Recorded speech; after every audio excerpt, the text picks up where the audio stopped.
بسم اللہ الرحمن الرحیم۔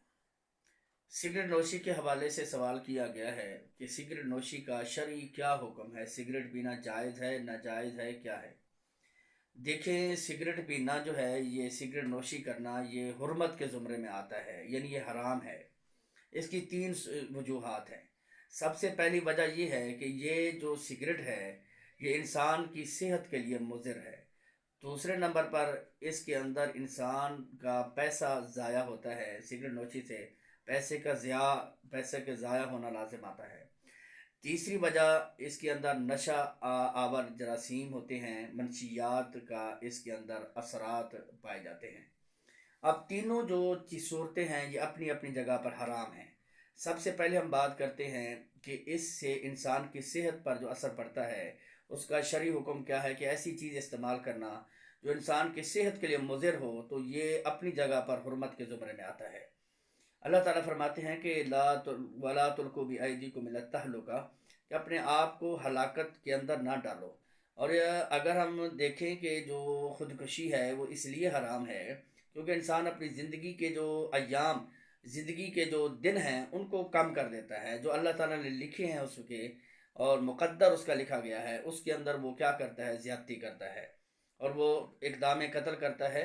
اللہ تعالیٰ نے ایسے امر کو حرام قرار دیا ہے۔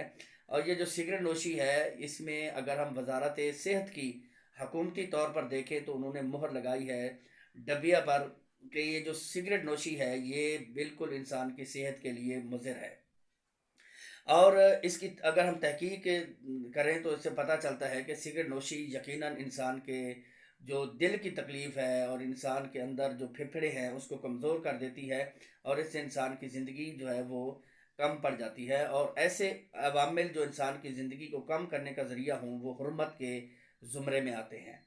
دوسری اس کی جو وجہ ہے وہ یہ ہے کہ یہ نشہ، اس کے اندر نیکوٹین کے جراثیم ہوتے ہیں جو کہ ہلکے ہوتے ہیں لیکن بتدریج یہ انسان کے لیے جو ہے وہ نشہ کے زمرے میں آ جاتے ہیں۔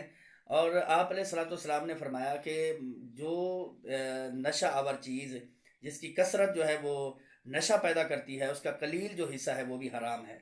تو یہ واضح ہو گیا کہ سگریٹ نوشی جو ہے اگر اس کے اندر جو جراثیم ہیں اگر ان کی زیادتی کی جائے، یعنی نیکوٹین کے جراثیم بڑھائے جائیں تو وہ جو ہے جیسا کہ سگریٹ نوشی سے نشہ کیا جاتا ہے تو وہ شدید صورت ہوتی ہے، یہ کم صورت ہوتی ہے، تو دونوں صورتوں میں یہ حرام ہے۔ تیسرے نمبر پر اس سے پیسے کا ضیاع لازم آتا ہے۔ اس میں کوئی شک نہیں ہے کہ سگریٹ جو ہے جہاں انسان کی صحت کے لیے مضر ہے وہاں انسان کے پیسے کا ضیاع ہے۔ اور آپ علیہ الصلوۃ والسلام نے تو اتنا فرمایا کہ اگر جلتی ہوئی نہر پر اگر کوئی پانی ضائع کرتا ہے تو اس کا بھی رب تعالیٰ پوچھے گا۔ تو اگر انسان جو ہے وہ اپنی صحت کو خراب کرنے کے لیے نشہ آور چیز استعمال کرتا ہے تو اس کی حرمت شدید واضح ہو جاتی ہے۔ تو پیسے کا ضیاع، قرآن مجید میں اللہ تعالیٰ فرماتے ہیں ان المبذرین کانوا اخوان الشیاطین کہ جو فضول خرچی کرنے والے ہیں وہ شیطان کے بھائی ہیں۔ یعنی ایسے لوگ جو فضول خرچی کرتے ہیں، ایسی چیزیں استعمال کرتے ہیں، خریدتے ہیں جو کہ انسان کی صحت کے لیے بھی نقصان دہ ہے اور فضول خرچی کے زمرے میں بھی آتی ہے، تو ایسی چیزیں کو خریدنا اور ان کا استعمال کرنا یہ شرعی طور پر حرام ہے۔ تو ہمیں چاہیے کہ سگریٹ نوشی کو بالکل ترک کر دیں، چھوڑ دیں۔ اور آپ دیکھتے ہیں کہ سگریٹ نوشی کو ترک کرنا بھی بہت بڑا مسئلہ ہوتا ہے۔ اس کی وجہ یہ ہے کہ اس کے اندر ایسے جراثیم ہیں جو انسان کو نشہ کی کیفیت میں لے جاتے ہیں اور ایسی چیز شدید حرمت کے زمرے میں آتی ہے۔ ہمیں اس کو ترک کر دینا چاہیے اور اس کو کسی صورت میں بھی استعمال نہیں کرنا چاہیے۔ اگر ہم کوئی دعویٰ کرتے جی اس میں نشہ نہیں ہے تو اس میں پیسے کا ضیاع تو ضرور لازم آتا ہے، اور پیسوں کو ضائع کرنا، اپنی دولت کو ضائع کرنا یہ بھی حرمت کے زمرے میں آتا ہے۔ تو اس لیے ہم کسی بھی صورت میں سگریٹ کو استعمال نہیں کر سکتے ہیں، ہر لحاظ سے سگریٹ کا پینا حرام ہے۔